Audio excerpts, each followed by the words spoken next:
मङ्गलं वरदे कामरूपिणी विद्यारम्भं करिष्यामि सिद्धिर्भवतु मे सदा।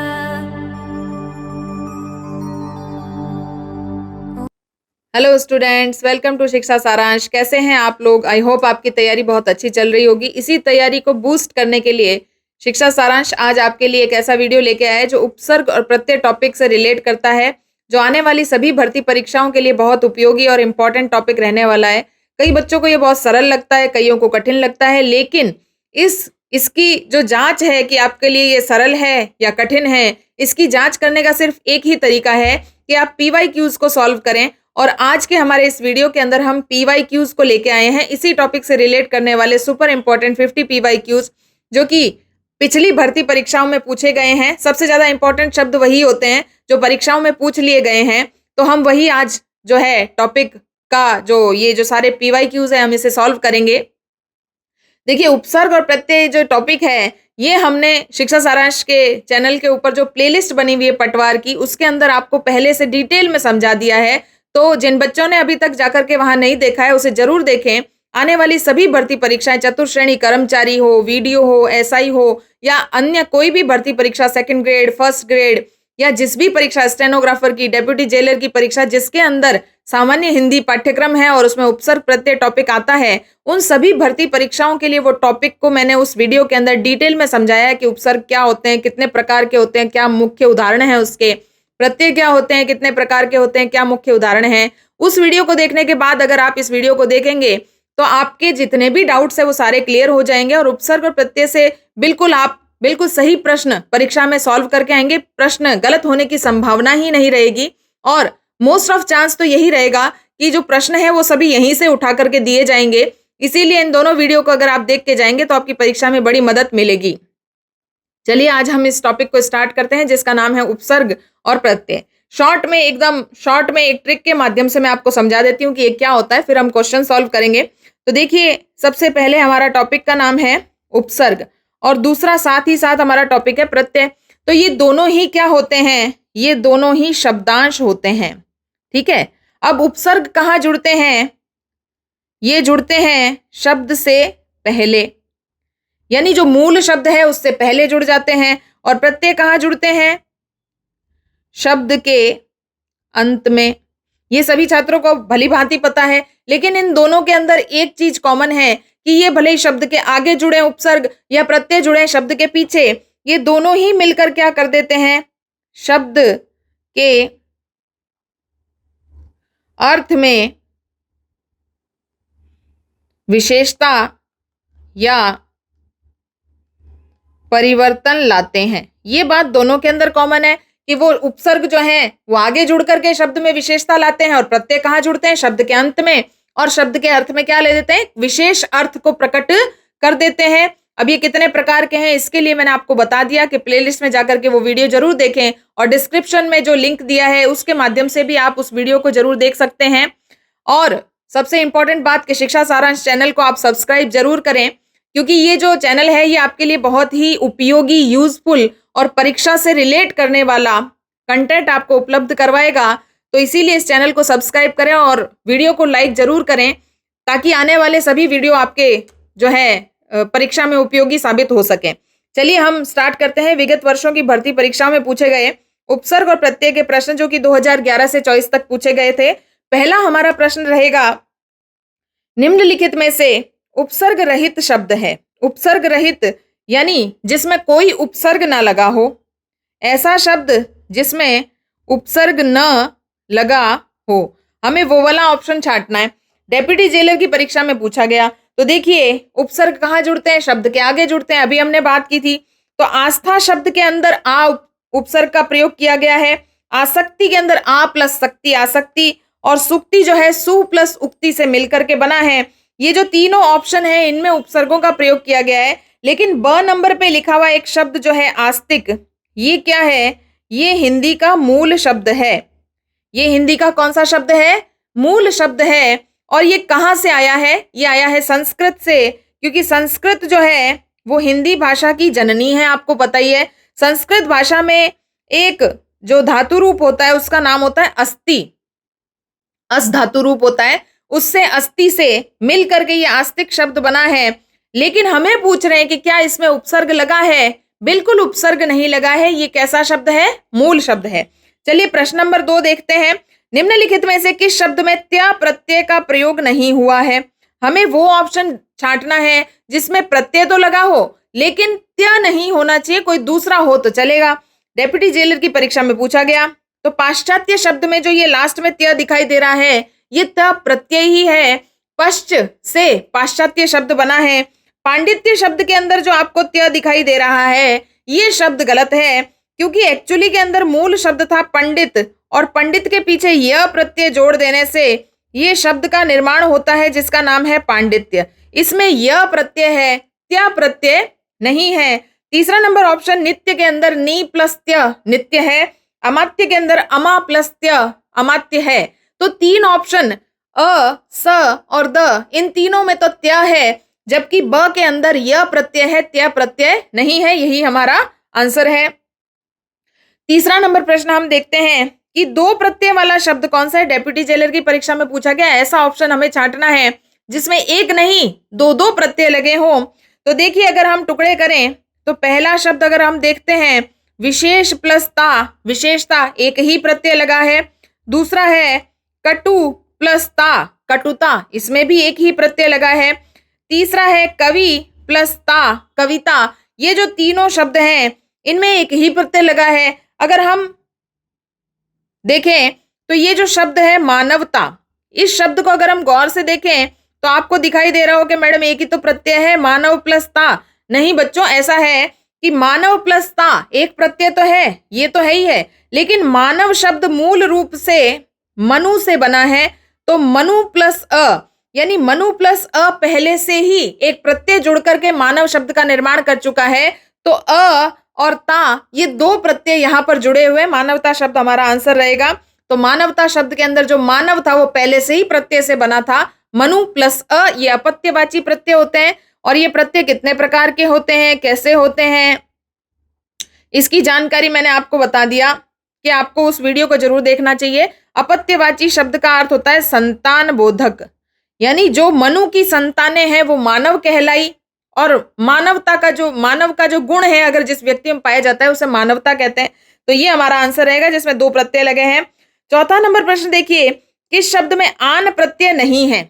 ऐसा शब्द हमें छांटना है जिसमें आन ना जुड़ा हो। तो पहला नंबर ऑप्शन अगर हम देखते हैं तो लग प्लस आन लगान सही है। उड़ प्लस आन उड़ान भी सही है।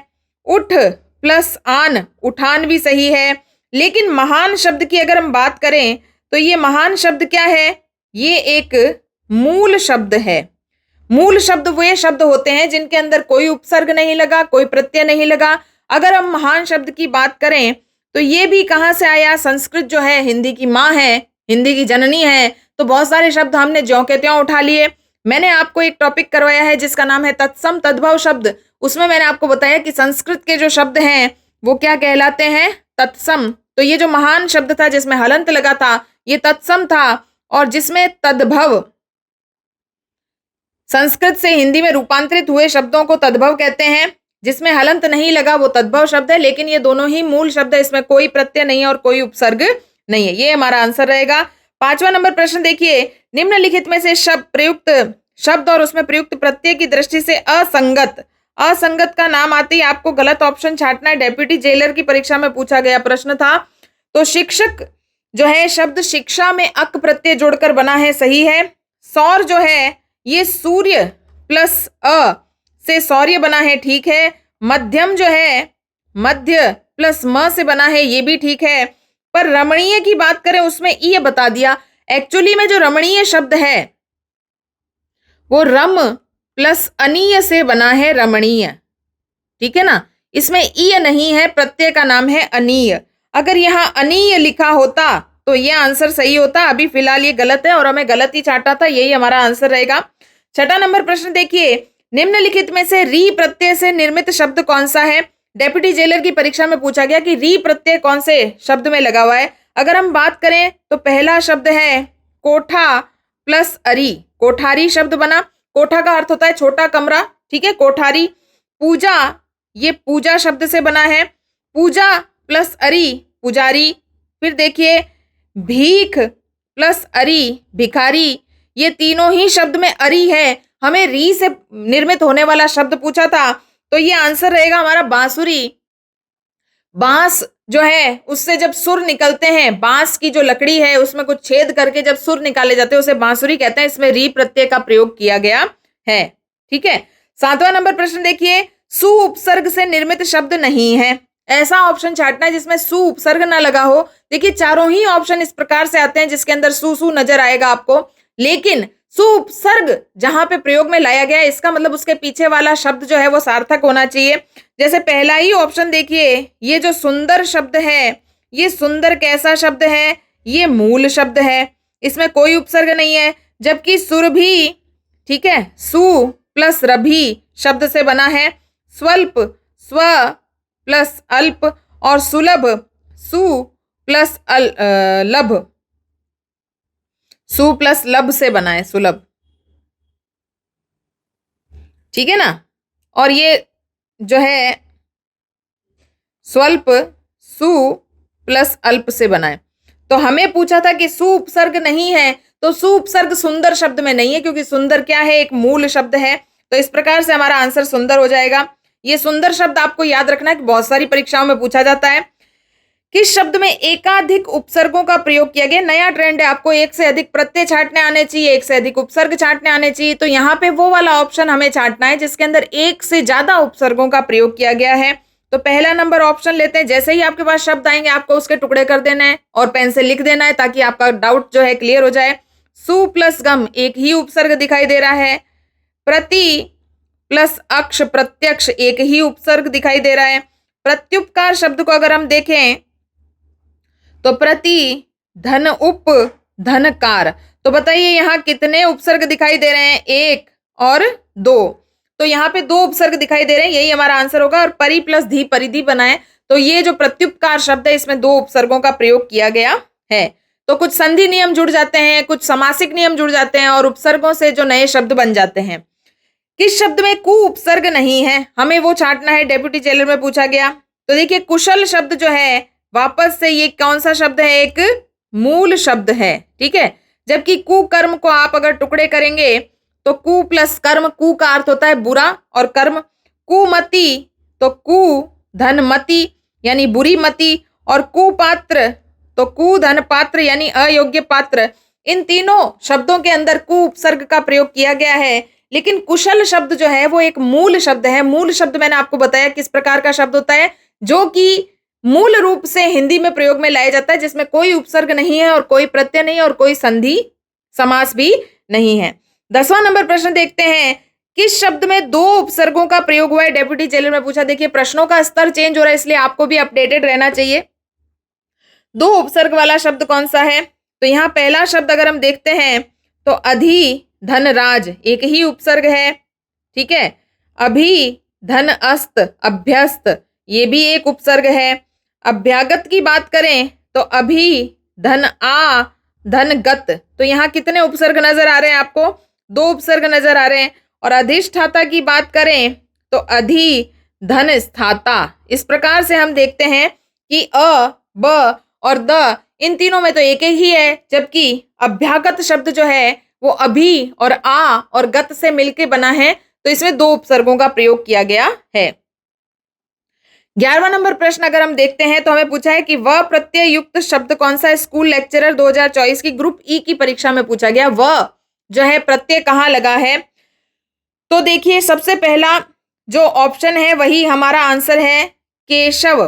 तो केशव शब्द के अंदर वह प्रत्यय लगा हुआ है। और केश का अर्थ आपको पता ही है, बालों को केश कहते हैं, वह यानी वाला, केश वाला केशव। कृष्ण भगवान का नाम केशव इसीलिए पड़ा क्योंकि उनके बाल बहुत ही सुंदर थे, गुंगराले थे और काले थे, इसीलिए उनका नाम केशव पड़ा। जबकि देखिए राघव, पांडव और वैष्णव इन तीनों के अंत में आपको वह तो नजर आ रहा है, लेकिन मैंने आपको अभी ऊपर बताया कि ये जो प्रत्यय हैं ये कौन से हैं?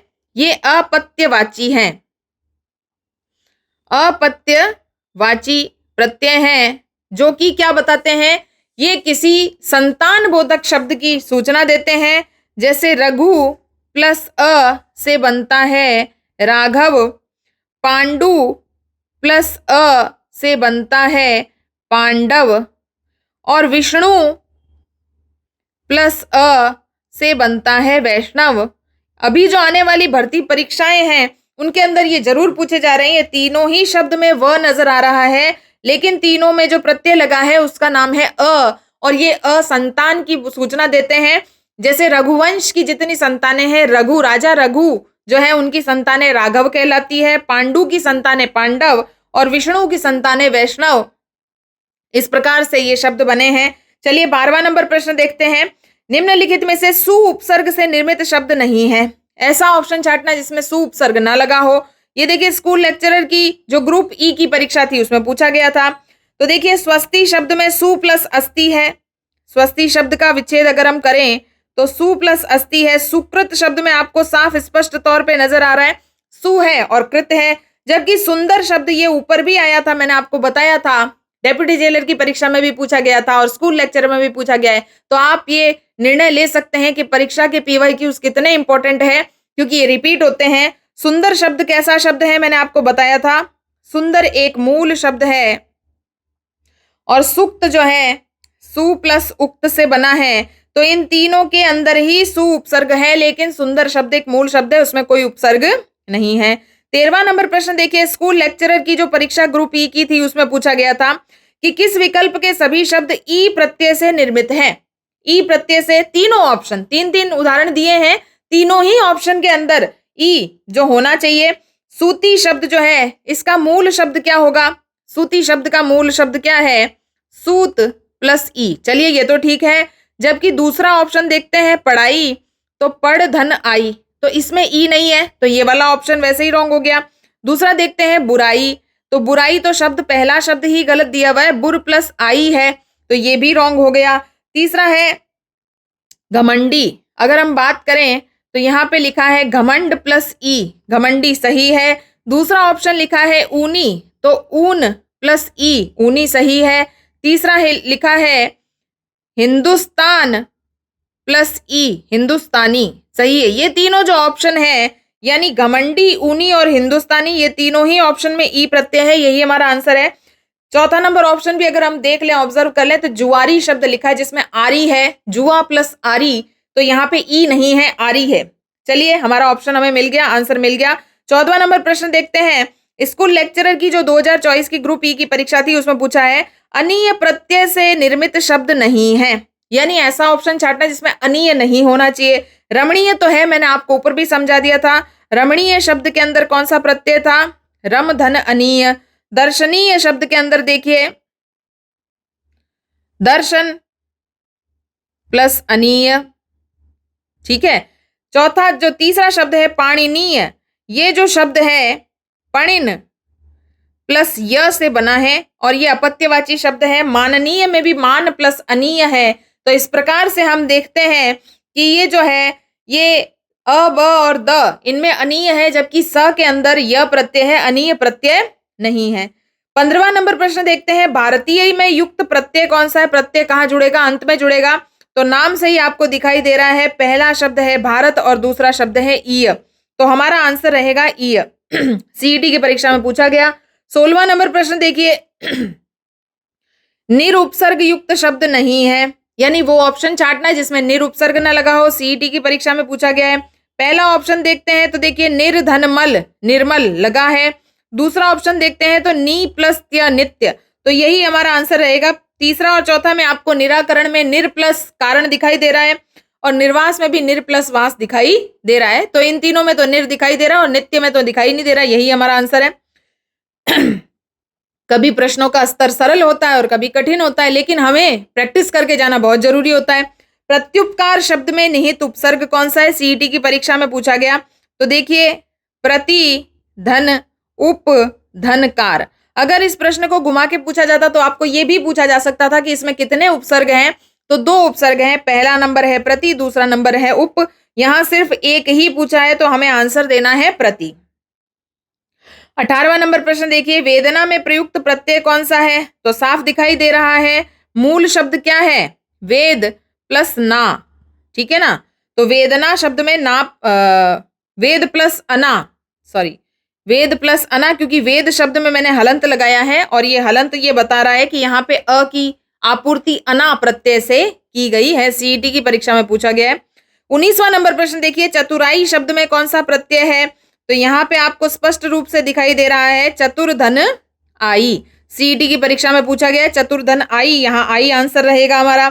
20वां प्रश्न देखिए, परिदर्शन में निहित उपसर्ग कौन सा है? सीईटी की परीक्षा में पूछा गया है, तो साफ दिखाई दे रहा है, एकदम सरल ही प्रश्न था।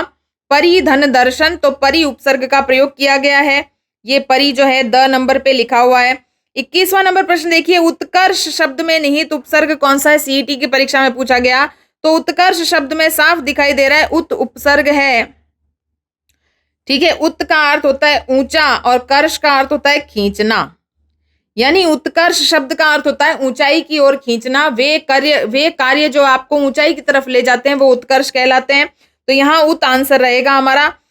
22वां नंबर प्रश्न देखिए, निम्नलिखित में से कौन य प्रत्यय युक्त शब्द नहीं है? ऐसा ऑप्शन छांटना जिसमें य ना हो। तो देखिए, माधुर्य शब्द के अंदर जो है मधु प्लस य माधुर्य बन रहा है। कौन्तेय शब्द जो है, ये कौन्तेय शब्द जो है एय से बना है। कुंती प्लस एय, यहाँ पे एय है य नहीं है। शौर्य के अंदर जो है शूर, मूल शब्द है शूर, फिर य। और दैत्य के अंदर क्या है? धनु प्लस य या दैत प्लस य।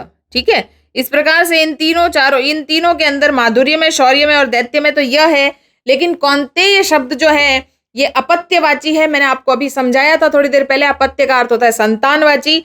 तो ये कुंती शब्द में ए के जुड़ने से बना है। ठीक है, 23वां नंबर प्रश्न देखिए, अनुज में निहित उपसर्ग कौन सा है? साफ एकदम स्पष्ट रूप से दिखाई दे रहा है अनु प्लस ज। और अनु का अर्थ क्या होता है? पीछे या बाद में। तो ज यानी जन्म, जिसका जन्म आपके पीछे या बाद में हुआ, यानी आपका छोटा भाई, वो अनुज कहलाता है। यहाँ अनु उपसर्ग दिखाई दे रहा है, सीईटी में पूछा था। 24वां नंबर प्रश्न देखिए, अप्रत्यय युक्त शब्द कौन सा है? ये भी सीईटी में पूछा गया। अलग अलग दिनों पर हुई परीक्षाओं में अलग अलग प्रश्न पूछे गए हैं। तो देखिए, अ कहाँ लगा है? उठान शब्द की अगर हम बात करें तो यहाँ पे है उठ धन आन। भार की बात करें तो भार के अंदर ही है भर प्लस अ, ये बनता है भार। खिंचाव में तो आपको क्या दिखाई दे रहा है? देखिए, खिंच है और आव है। कर्तव्य में क्या है? क्री है और तव्य है। तो इस प्रकार से हम देखते हैं कि इन तीनों में अलग है। हमें अ से बनने वाला शब्द पूछा था जो कि भार है, तो हमारा आंसर रहेगा भार। 25वां नंबर प्रश्न देखिए, कौरव शब्द में प्रत्यय कौन सा है? अब कौरव कौन थे? कुरु की संतानें थे। तो यहाँ देखिए अपत्यवाची प्रत्यय है, तो अ प्रत्यय का प्रयोग किया गया है। तो इसका अगर हम टुकड़े करें तो ये बनेगा कुरु धन अ। और अ कौन सा प्रत्यय है? अपत्यवाची संतानवाची। सीईटी की परीक्षा में पूछा गया। 26वां नंबर प्रश्न देखिए, 26वां नंबर प्रश्न हमें बताता है कि अपितु में निहित उपसर्ग कौन सा है? अपि और तु यहाँ साफ दिखाई दे रहा है, तो अपि उपसर्ग का प्रयोग किया गया है, तो यहाँ आंसर रहेगा अपि। 27वां नंबर प्रश्न देखिए, क्रिया के अंत में लगने वाले प्रत्यय, इसीलिए मैं आपको कह रही हूँ कि उस वीडियो को जाके जरूर देखें, क्योंकि मैंने जो पढ़ाया है उसी में से प्रश्न पूछे जा रहे हैं। तो उस वीडियो को जरूर देखें जिसमें मैंने उपसर्ग प्रत्यय डिटेल से समझाए हैं। क्रिया के अंत में लगने वाले प्रत्यय क्या कहलाते हैं? कृदंत, ये आपको याद रखना है। और जो शब्द रूपों के अंत में जुड़ते हैं उन्हें तद्धित कहते हैं। ठीक है, इस प्रकार से यहाँ ऑप्शन तद्धित भी दिया है, लेकिन कंफ्यूज नहीं होना है। जो शब्द रूप यानी संज्ञा, सर्वनाम, विशेषण आदि के साथ जुड़ते हैं वो तद्धित होते हैं। और जो क्रिया रूप होते हैं, चल ना, जैसे चल प्लस ना चलना, उठ प्लस ना उठना, गा प्लस ना गाना, खा प्लस ना खाना, ये सारे कृदंत कहलाते हैं। ये आंसर कृदंत रहेगा। 28वां नंबर प्रश्न देखिए, इल प्रत्यय से निर्मित शब्द नहीं है। वो ऑप्शन छाटना जिसमें इल ना लगा हो। तो साफ दिखाई दे रहा है, देखिए फेन प्लस इल, फेनिल। फेनिल में तो है ही है, लेकिन शामिल एक कैसा शब्द है? शामिल एक मूल शब्द है। अगर आप इसके दो टुकड़े करते तो शाम प्लस इल होता, तो जिसका कोई अर्थ ना निकलता। इसीलिए ध्यान रखना है कि मूल शब्द है। और जटिल का जट प्लस इल जटिल, और तुंदिल का तुंद प्लस इल तुंदिल। ठीक है ना, तो ये आपको याद रखना है। इन तीनों में इल है, जबकि शामिल एक मूल शब्द है। स्कूल लेक्चरर की संस्कृत एजुकेशन की जो परीक्षा थी उसमें ये प्रश्न पूछा गया था। 29 नंबर क्वेश्चन देखिए, संस्कार शब्द में कौन सा उपसर्ग है? सीईटी की परीक्षा में पूछा गया है। तो याद रखना है कि सन नाम का कोई उपसर्ग नहीं होता, उपसर्ग हमेशा सम होता है। सम प्लस कार संस्कार शब्द बनता है। संस्कृत शब्द के अंदर भी सम प्लस कृत संस्कृत होता है। 23वां नंबर प्रश्न देखिए, वासुदेव शब्द में कौन सा प्रत्यय? सीईटी की परीक्षा में पूछा गया है। तो नाम से पता चल रहा है कि वासुदेव शब्द जो है, वासुदेव हमें किसे कहते हैं? वसुदेव प्लस अ, ये कृष्ण भगवान का पर्यायवाची है और उनके पिताजी का नाम वसुदेव था, तो वसुदेव के पुत्र वासुदेव कहलाए। ये किसका पर्यायवाची है? कृष्ण का पर्यायवाची है। अब देखिए, कुछ मैंने व्याख्या बताई है कि जिन प्रत्ययों के जुड़ने से शब्द के आंतरिक रूप में परिवर्तन हो जाता है, शब्द का अर्थ अपत्य हो जाता है। अपत्य शब्द का अर्थ मैंने आपको बताया था कि अपत्य का अर्थ क्या होता है? संतान, यानी ये संतान की सूचना देने वाले शब्द अपत्यवाची कहलाते हैं। इनसे संतान या वंश में पैदा हुए व्यक्ति का बोध होता है। इसे अपत्यवाची तद्धित प्रत्यय भी कहते हैं। अपत्यवाची तद्धित प्रत्यय है क्योंकि ये संज्ञा सर्वनामों के साथ जुड़ते हैं। इस प्रत्यय में कभी कभी आदि स्वर की वृद्धि हो जाती है। जैसे मैंने आपको बताया, यहाँ वसुदेव था, जबकि शब्द बनता है तो बन गया वासुदेव। कुछ उदाहरण मैंने आपके लिए यहाँ रखे हैं।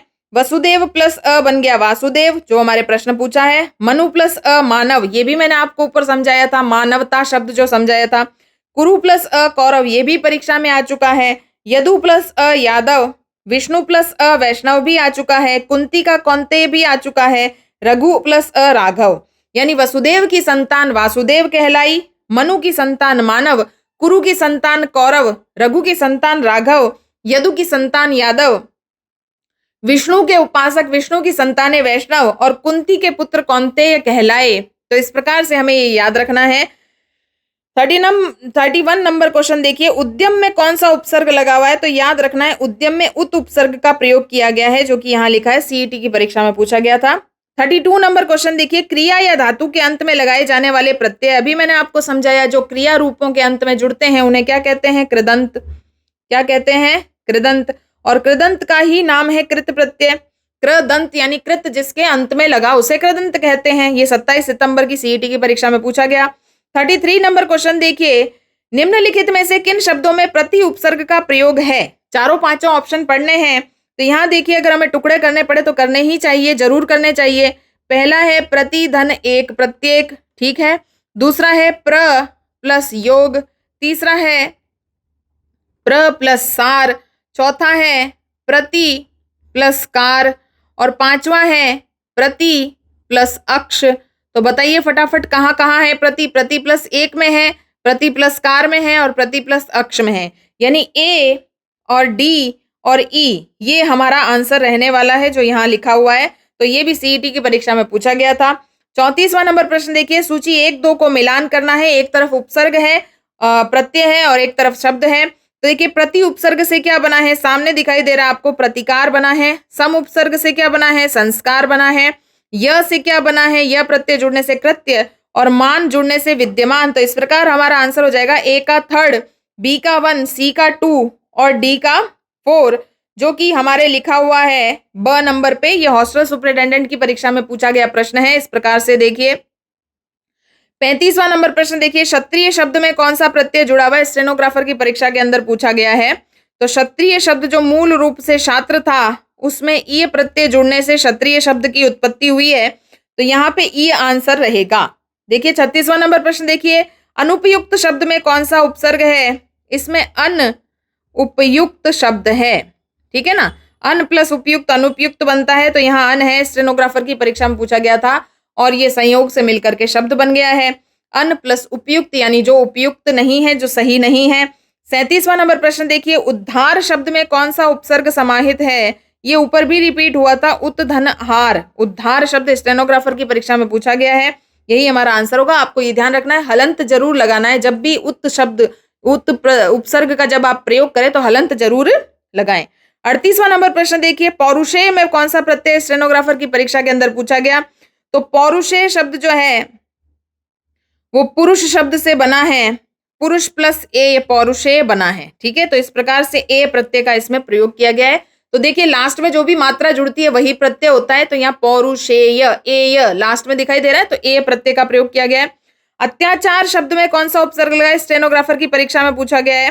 तो बिल्कुल सिंपल है, अति धन आचार, अत्याचार कहलाता है, अति उपसर्ग का प्रयोग किया गया है। 40वां नंबर प्रश्न देखिए, अभ्युदय शब्द में कौन सा उपसर्ग लगा? स्टेनोग्राफर की परीक्षा में पूछा गया है, तो नाम से स्पष्ट हो रहा है।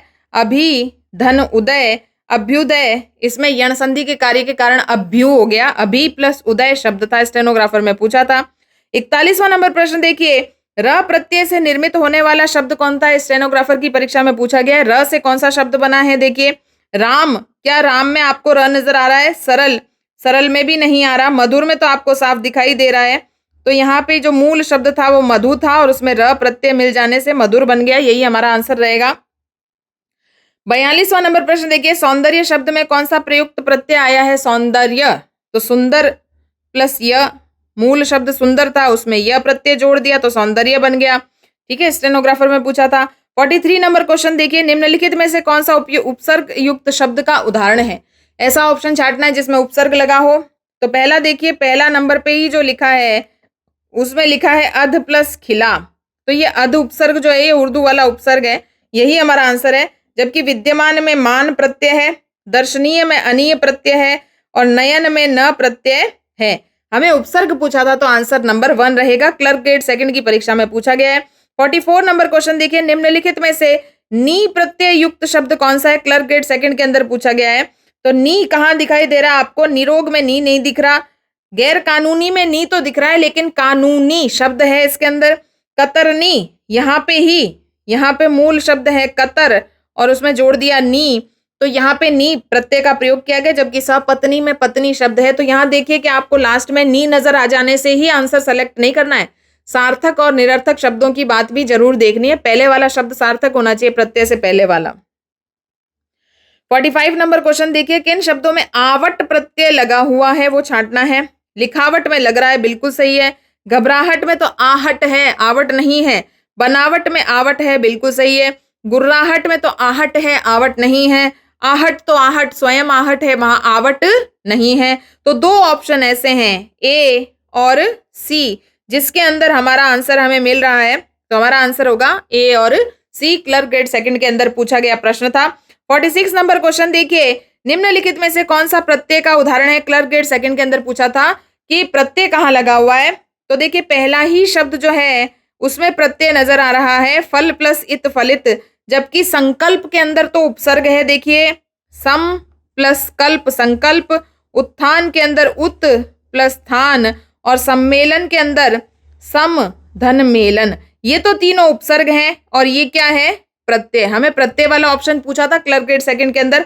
47 नंबर क्वेश्चन देखिए, कौन उपसर्ग युक्त शब्द नहीं है? यानी ऐसा ऑप्शन छांटना है, क्लर्क ग्रेड 2 में पूछा है। तो सुलभ के अंदर देखिए ये तो उपसर्ग है, सु प्लस लभ। भिक्षुक की बात करें तो भिक्षा प्लस उक भिक्षुक बनेगा। अनजान के अंदर अन उपसर्ग लगा हुआ है, अन प्लस जान, और निवास में नी प्लस वास लगा हुआ है। तो अन, नी और सु ये तो तीनों उपसर्ग है, जबकि भिक्षुक के अंदर जो उक लगा है ये क्या है? ये है प्रत्यय। और हमें पूछा था कि उपसर्ग रहित शब्द है, यानी उपसर्ग नहीं है, वो छांटना है, आंसर यही रहेगा। 48 नंबर क्वेश्चन देखिए, निम्नलिखित में से इत प्रत्यय के योग से निर्मित शब्द कौन सा है? क्लर्क ग्रेड 2 में पूछा है। इत कहाँ लगा हुआ है?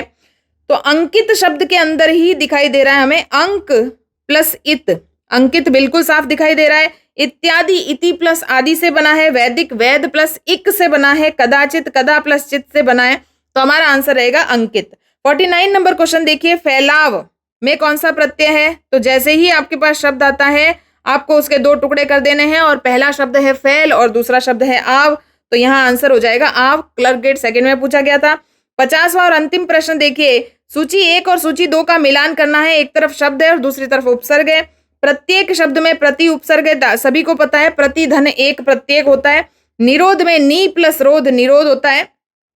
निर्भय में निर प्लस भय, और प्रगति में प्र प्लस गति। तो ए का थर्ड, बी का 4, सी का 2 और डी का 1 क्लर्क ग्रेड 2 के अंदर ये पूछा गया प्रश्न था। इस प्रकार से हमने उपसर्ग और प्रत्यय टॉपिक को पूरा कंप्लीट किया। उसके सुपर 50 PYQs भी सॉल्व किए जो आपकी परीक्षा में बहुत उपयोगी रहने वाले हैं। और इसी प्रकार से ये टॉपिक बहुत अच्छे से आपको, मुझे लगता है, समझ में आ गया होगा। वीडियो कैसा लगा कमेंट जरूर करें और चैनल को सब्सक्राइब जरूर करें। जय श्री कृष्णा, थैंक यू।